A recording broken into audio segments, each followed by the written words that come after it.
From the University of Florida's College of Journalism and Communications, you're watching WUFT News. This is a WFT News Update. I'm Alexis Greaves. And I'm Elizabeth Biro. Thank you for joining us. A heartbroken New Jersey family is searching for answers that could help them locate their 14-year-old daughter. She's not been seen since last month. As Checky Beckford tells us, there's frustration in the community around the lack of exposure this case is getting. Armed with flashlights, put the flyers in this area, flyers, and hope. We are looking for Josiah Moore.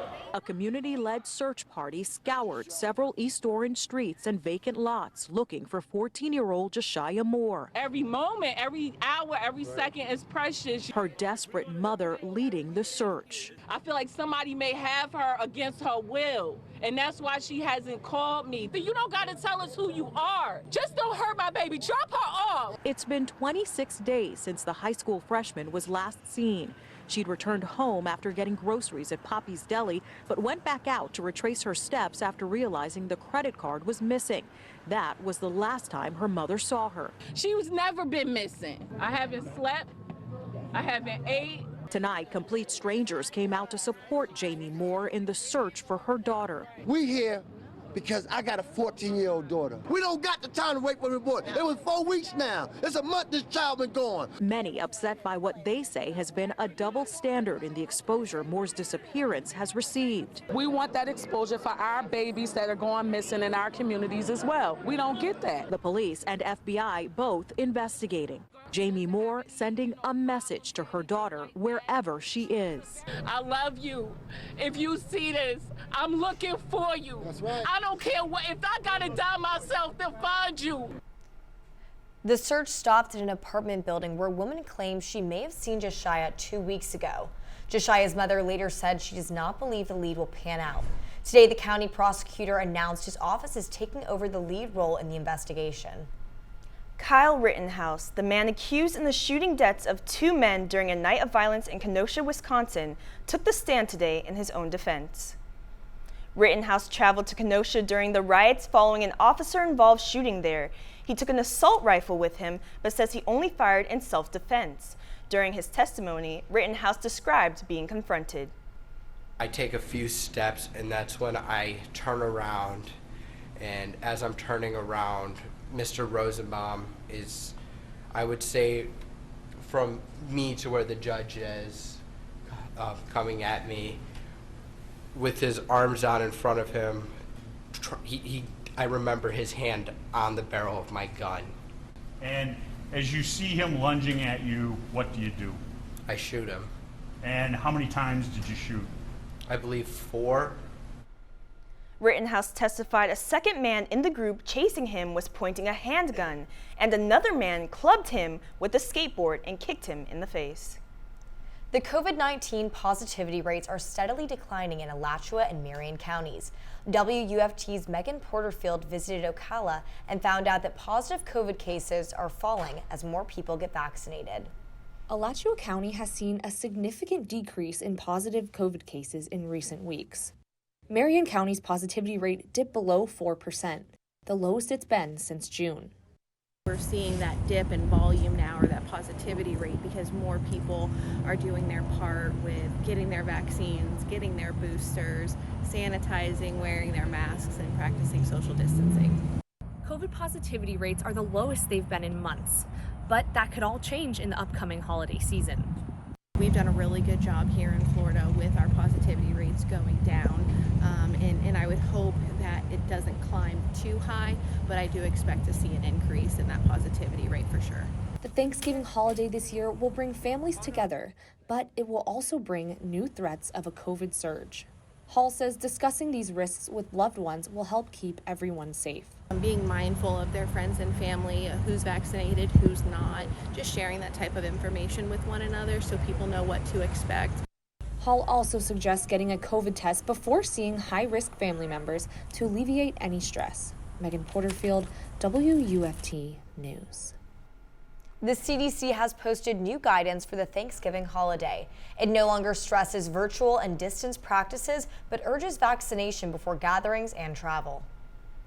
In honor of Veterans Day, one Northeast Florida woman wants to make sure those who serve the country get the best service possible.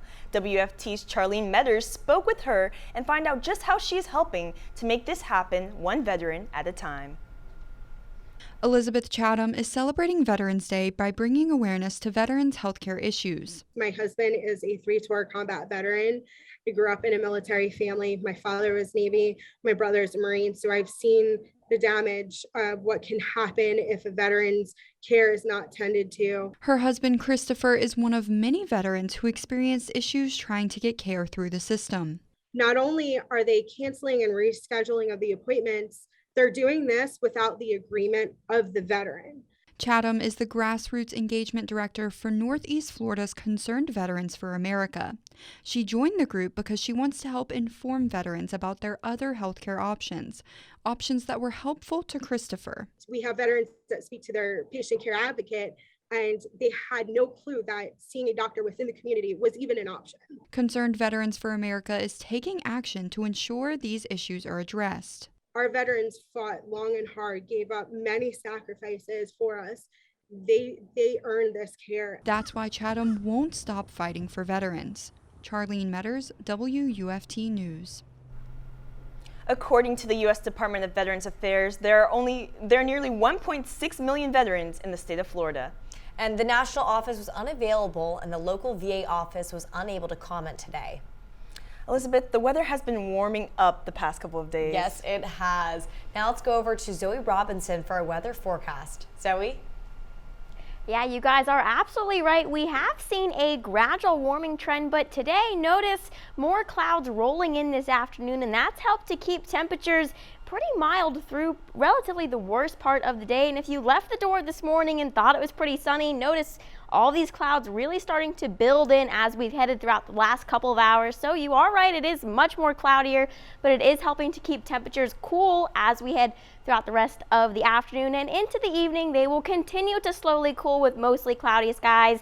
About dinner time, sitting comfortably in the upper 60s, and then overnight lows falling gradually, bottoming out in the low 60s, about 62 in Gainesville, 60 towards Lake City and Stark, 63 down in the Villages. And as we head throughout the next couple of days, we'll see an increase in our moisture, and that is because of an inverted trough. And this is just a complex term for an area of low pressure moving from the south up to the north, and that paired with this front could trigger up some showers and storms as we head throughout the day tomorrow. So that dry spell we've had could come to a brief pause, mainly during the afternoon. Scattered showers lining the I-75 corridor. Shouldn't be anything super intense though, won't ruin your afternoon. But then a lot of that activity shifting to the east along the I-95 corridor and the First Coast as we head throughout dinner time. So for the rest of the week, mostly sunny skies to start next week, but before that though, that cold front that's going to be pushing through will drudge up some showers and storms as we head throughout the next couple of days before temperatures dip back into the 60s to start the next week. Now to Will Levenson with sports. Welcome to sports. I'm Will Levenson.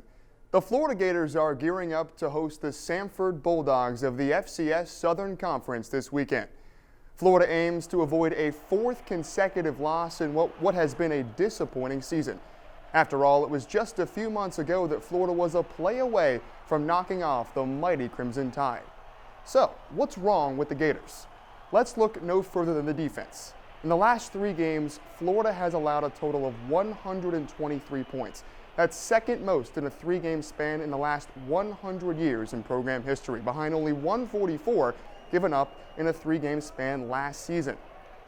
Florida has now let go of defensive coordinator Todd Grantham, and now the search for his replacement begins. Bringing back Jeff Collins may be one option. Under Collins, Florida's defense ranked in the top 11 in total defense. Former Auburn defensive coordinator Kevin Steele would also be an experienced choice. He has over 40 years of coaching defense under his belt.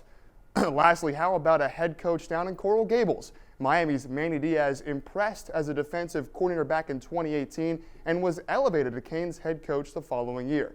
Any one of these 3 might bring defensive success back to Gainesville, something that the stats show has been missing the last 2 seasons. Well, despite all the football news, college basketball is back. The Florida Gators men's basketball team nabbed a victory in Game 1 of the new season. Florida cruised to a win at the O-Dome last night, handling the Elon Phoenix 74-61. The new-look Gators debuted several transfers, including Myrion Jones, Brandon McKissick, C.J. Felder, Philandris Fleming Jr., and Toonsai Gatkek. Leading the way for Florida were preseason All-SEC first-team selection Colin Castleton and Penn State transfer Myrion Jones with 18 points each. Florida next hits the hardwood Sunday to host the FSU Seminoles. On the women's side, the Gators were winners again. Florida took care of Georgia State to open their season 1-0 as well, returning after leading the team in scoring a season ago. Kiki Smith once again led Florida in scoring with 23 points. Junior guard Lavender Briggs found success as well, dropping 16 points and nabbing 6 rebounds. Florida heads to Raleigh, North Carolina for a date with Towson this Friday in the WNIT. That's it for sports. Thanks, Will. And thank you for keeping up with WFT News on Facebook. I'm Alexis Greaves. And I'm Elizabeth Biro. That's our time for now, but your Florida news is always on at WUFT.org.